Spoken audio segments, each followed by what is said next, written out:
Have you ever noticed how being wrong in trading hurts in a way that just surprises you?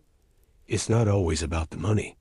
You can lose a tiny amount, something that barely matters financially, and still feel this deep lingering discomfort that sticks with you for the rest of the day.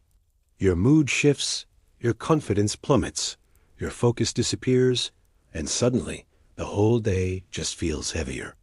If you've ever wondered why being wrong feels so incredibly personal in trading, I want you to know you're not imagining it. And here's the kicker. It's not a discipline problem. It's an identity problem. You see, most traders think they're reacting to financial losses, but what they're actually reacting to is the meaning they assign to those losses. When a trade doesn't work out, your brain doesn't just register the financial outcome. It immediately asks a much deeper, more personal question. What does this say about me? Am I actually good at this? Do I really know what I'm doing? Am I just wasting my time here? Is everyone else figuring this out while I'm falling behind? Those are the questions where the real pain comes from. Because the moment your identity gets involved, being wrong stops being simple, useful information and starts feeling like a direct threat to who you are. Now, let's be very clear about something important.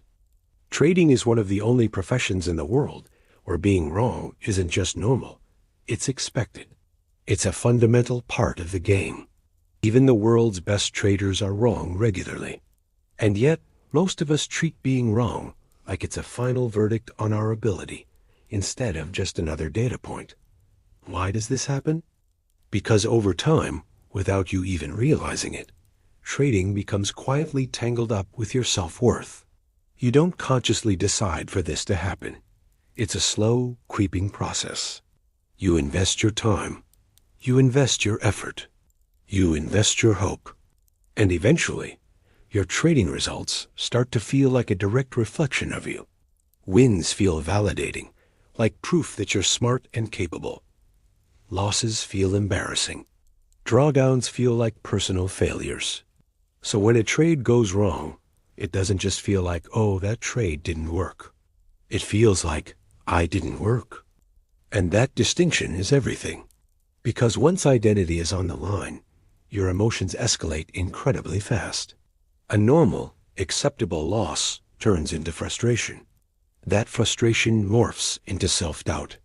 And that self-doubt leads to hesitation on the next setup. Or even worse, revenge trading to try and get it back. All of a sudden, one single wrong trade has infected the next 5 decisions you make. This is exactly why so many traders say, I always trade worse right after being wrong. It's not because the market suddenly changed its behavior. It's because your internal state did. Your attention shifts away from clear, objective execution and turns inward toward harsh self-evaluation. You stop asking, what's the best decision to make right now? And you start asking, how do I fix how bad this makes me feel? And that's precisely when the real trouble begins.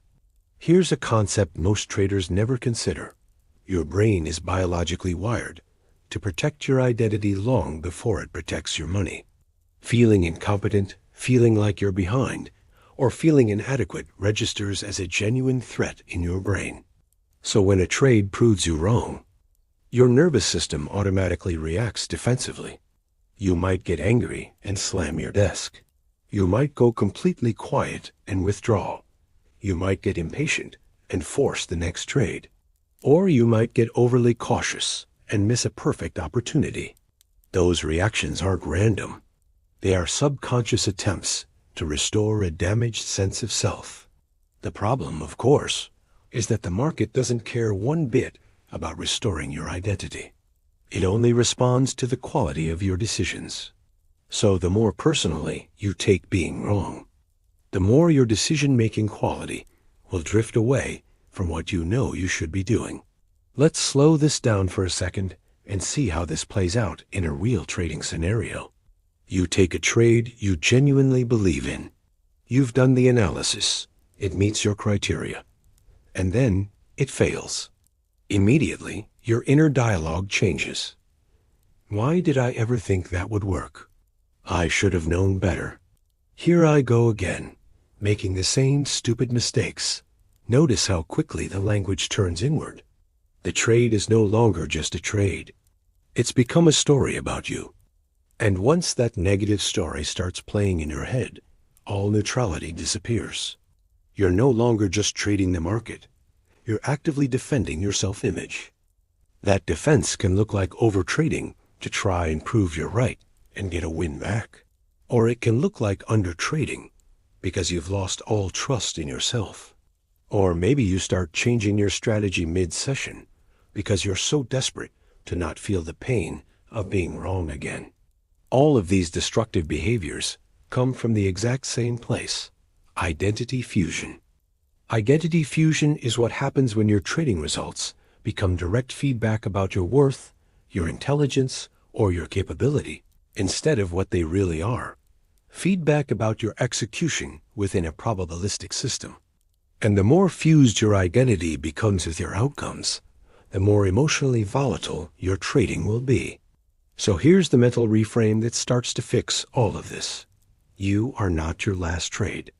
You are not your P&L. And you are definitely not the story your mind tells you about yourself when you're wrong. You are the person making the decisions. You are not the outcomes those decisions produce. That might sound simple or even obvious, but emotionally, most traders do not operate this way. Emotionally, they live and die inside their results. This means we need a completely different way to measure our success. Professional traders don't measure their success by whether they were right or wrong on a single trade. They measure themselves by their behavior.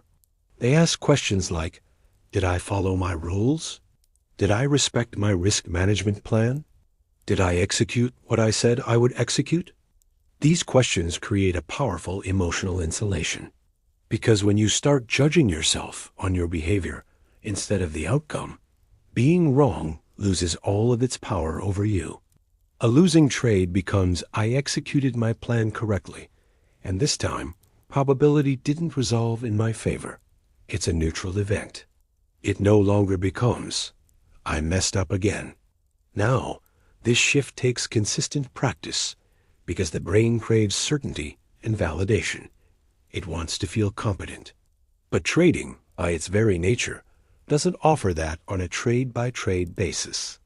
So instead of seeking validation from your results, you must build trust in yourself through the repetition of correct behavior. Self-trust doesn't come from being right all the time. It comes from knowing that you will act correctly, following your plan, regardless of the outcome. That is a subtle but absolutely critical distinction. Let's talk about why this is so difficult, especially early on in your trading journey. When you're starting out, results feel like the only feedback you have. You don't fully trust your process yet. So wins feel like proof that you're on the right path, and losses feel like proof that you're not. That's a normal phase. But if you don't intentionally shift away from that mindset, it becomes a dangerous trap. Because the better you get at trading, the more dangerous it becomes to tie your identity to your outcomes. As your position size increases, the emotions amplify. A loss doesn't just sting anymore. It can completely shake your confidence for days. And if your identity is still tied to being right, scaling your account becomes psychologically terrifying. This is why so many traders plateau right before they achieve meaningful progress.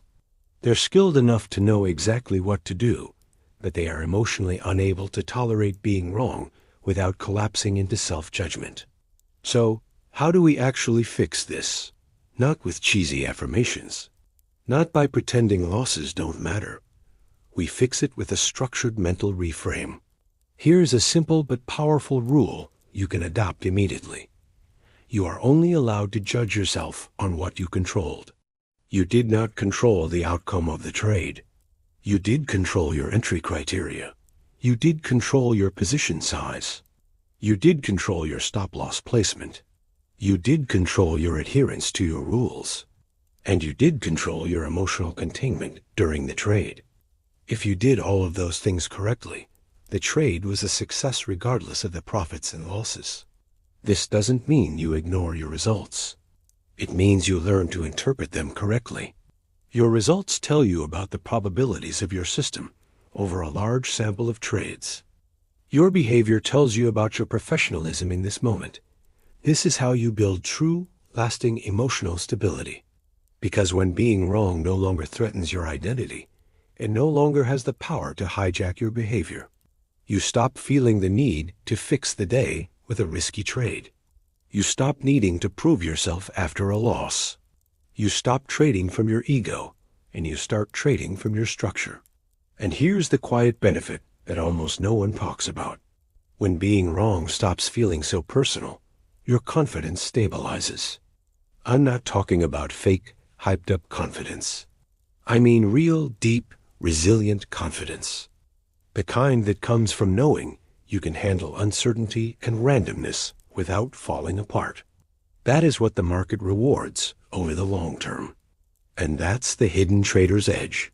If this helped you reframe how you experience being wrong, hit that like button and subscribe for more trading psychology. I'd love to hear from you in the comments below. When a trade doesn't work, what hits you harder, the financial loss itself, or what it makes you think about yourself? Thanks for watching. I'll see you in the next one.